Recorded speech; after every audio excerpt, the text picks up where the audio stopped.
中国农民工大战德国400斤钢铁侠，堪称真男人之间的顶级对决。现场主持人朱丹也震惊不已。中国农民工就是河南拳王阎锡波，他在没有比赛的时候就回河南老家种地务农。他朴素的外边迷惑了一众前来挑战的拳手。别看他表面朴实无华，但是你绝对想象不到他的拳头有多重，曾经在一拳打出了将近500公斤，惊呆了主持人和现场所有人。在一场中日比赛中，开局6秒 KO 对手，一拳击碎小日本的下巴和打掉了他5颗牙齿，还缝了30针，彻底震惊了现场观众和裁判。那一拳也给小日本打出了心理阴影，因此他获得了昆仑决最快 KO 纪录的拥有者，还在一场中日比赛中仅用11分钟 KO 对手，还获得了抗日奇侠的称号。如此凶猛的拳法令对手闻风丧胆，就是如此凶猛的人，还有人竟敢挑衅他，说他除了岁数大点别的没有什么本事。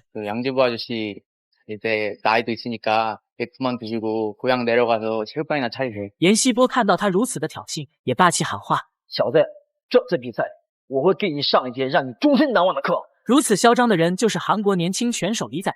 他在得知自己的对手是中国农民大叔时，竟然口出狂言进行侮辱，真拿阎锡波当软柿子捏了。阎锡波扬言要好好的给他上一课。今天给大家带来几场暴打日韩拳手的比赛，为了让更多的人看到阎锡波的勇猛，请大家动动发财的双手，长按3秒点赞。比赛正式开始。蓝色拳套是韩国拳手李宰荣，红色拳套是中国拳手阎锡波。韩国棒子一记下前抱摔，把阎锡波拖入地面。倒地之后的阎锡波紧紧地卡着韩国棒子的头，不管韩国棒子怎么挣扎，都无法摆脱阎锡波的控制。或者是朝他的左侧弯曲躯干发力。韩国选手呢举起一个大拇指说没有问题，这个对我形成不了降服。我们来仔细的看啊，是法威要把对方的胯往后拉，然后把颈椎往下压。错了，大概这是一个。好，在取得了清晰的姿势之后，双方要回到场地中间，保持原有，对，给观众看到更清楚的比赛的过程。但这是在一个河内的上位，好，现在我们来看，所以的话，这个上位未必是一个特别有力的上位。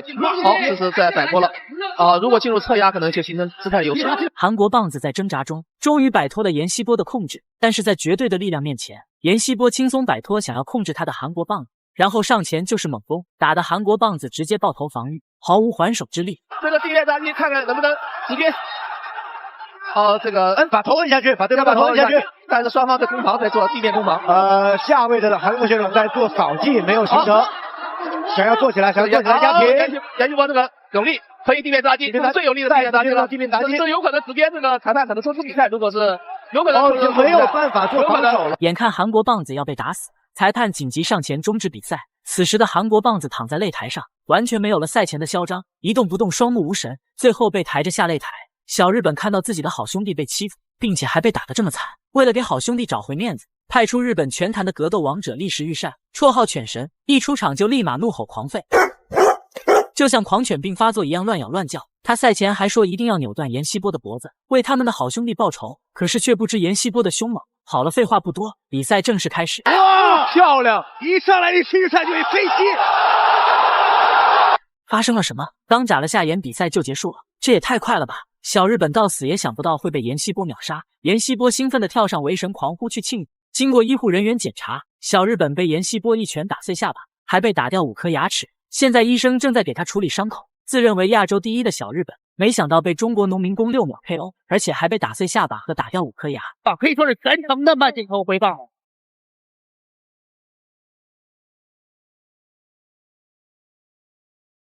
这个 KO 是他这个迎击拳，其实这个膝是打到阎锡波了，而且大家看到阎锡波是直接的后手的迎击拳，直接把力士。这场比赛阎锡波以迅雷不及掩耳之势获得了比赛的胜利，赛后更是直接公开扬言，3秒钟打了这一拳，然后嘴里边掉了5个牙，缝了30针，而且这个下巴还打骨折了，能看得带劲不？过瘾不？那要看得带劲过瘾的话，给点个关注，懂不懂？日本拳坛看到派出去的拳手被6秒 KO 之后，大为震怒，实在太丢人了。为了给他们报仇，日本拳坛再次派出摔跤天才曾我英将，他是日本公认的格斗摔跤天才。小日本知道阎锡波战力强悍，所以派出摔跤天才用在地面 KO 他。看来小日本真的被逼急了。他赛前扬言说，不管你的战力对拼多么强悍，只要敢进入地面，那你就等着被收尸吧。阎锡波并没有搭理他，他要用实力说话。比赛正式开始。红色拳套是中国拳手岩西波，蓝色拳套是日本拳手曾我英将。小日本变得非常小心，不敢贸然进攻。岩西波看到小日本不敢进攻，一记踢扫试探之后，直接对小日本发起了猛烈的攻击。小日本被打得措手不及，岩西波追着小日本就是猛攻，在他在狂砸下，小日本直接躺在地上。裁判紧急终止比赛。秒杀，真的秒杀，秒杀曾我英将，岩西波回来了，岩西波，中原飓风再次刮起，没有进入对面，这结束看了，是这么的强大，非常兴奋的岩西波。这个比赛派的出乎意料，也是非常有感触。之前岩西波确实是有一段时间的这个状态下滑呀。但是这场比赛非常漂亮，连续的这个组合拳，毫不犹豫，毫不犹豫。好，小日本再次被一回合快速 KO， 至此他被称为抗日奇侠。经此一战，中原飓风岩西波名声大振，他的豪言壮志话更是听得我们热血沸腾。生在和平年代，我们应当牢记历史，不忘我国。在擂台上，在中国，日本拳坛看到再次被一回合 KO 的日本拳手，感觉到脸面无光，正在不知道怎么办的时候，日本拳手上山知晓自告奋勇前来挑战。因为他之前败在中华虎杨建平的手里，还差点被勒断脖子。他听说岩西波是杨建平的师弟，所以想一雪前耻。他还立下军令状，如果不能 KO 岩西波，他就剖腹自尽，绝对不再苟活。比赛正式开始，蓝色拳套是中国拳手岩西波，红色拳套是日本拳手上山知晓。岩西波出拳试探，顺势把小日本顶到围笼边，双方缠斗在一起。来呢就特殊了，其实在没有什么详细的规定，只是万一被对方拿到这个踝部的一个锁的话，这样很难逃脱，因为它摩擦力会更大。尤其是这个东欧系、桑博系的选手，特别喜欢在对方这个腿部、膝部以下做控制。提个脸，使劲提个脸。龙边这个日本选手是抱了一个单腿，然后把岩西波顶在龙边，但是岩西波呢就连续这个打击，力量很重，就我们这边能听到砰砰在作响啊。是。好的，这是防摔做的不错，两腿往后支撑，不让对手能够抱住，在这个位置进行连续的击打。对手现在在这个位置，对，这样即便是抱到了岩西波的单腿，因为他双腿这样一个位置的话很难发力，他在这个位置以后啊，只要这个位置以后才能有可能发力，刚刚的位置很难发力的。利用自己的力量，慢慢。双方进入地面缠斗，小日本紧紧地抱着岩西波的大腿。不管岩西波怎么攻击，就是不松手，就像狗皮膏药一样紧紧地粘在他的身上。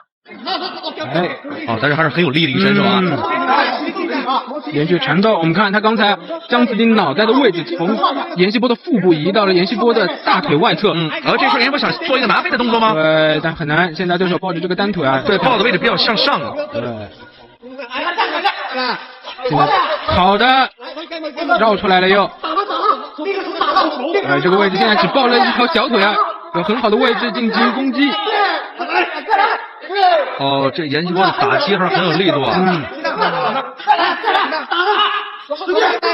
在岩西波的重拳砸击下，成功的摆脱了小日本的控制，然后顺势拿到他的骑乘位，对着小日本就是狂砸。小日本竟然转身把背给了岩西波，岩西波试图裸脚，在绝对的力量面前，岩西波成功的完成了裸脚。坚持了几秒钟之后，小日本拍打投降认输。另外一只手给攻了进去，完成这个漂亮的裸脚动作。哇，刚才那个裸脚啊，是细节上把握的很不错。是我刚刚我还在想，在一瞬间的时候，手进去的时候说，因为在笼边，这时候对方选手因为腿比较长，有可能靠笼子做一些技术。对，对方还没有来得及做动作的时候，岩西波已经把这个裸脚动作给做实了。而且他刚刚那个裸脚啊，他的右腿不但锁住了对手的大腿内侧，还把对手的另外一只手臂也锁了进去。是的。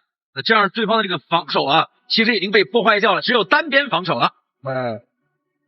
所以就直接把裸脚上面那个把位给过成了过起一波。最后岩西波再次以 KO 的形式获得比赛的胜利，从此他也被称为日本人的克星。大家觉得岩西波表现的怎么样？欢迎在评论区留言讨论。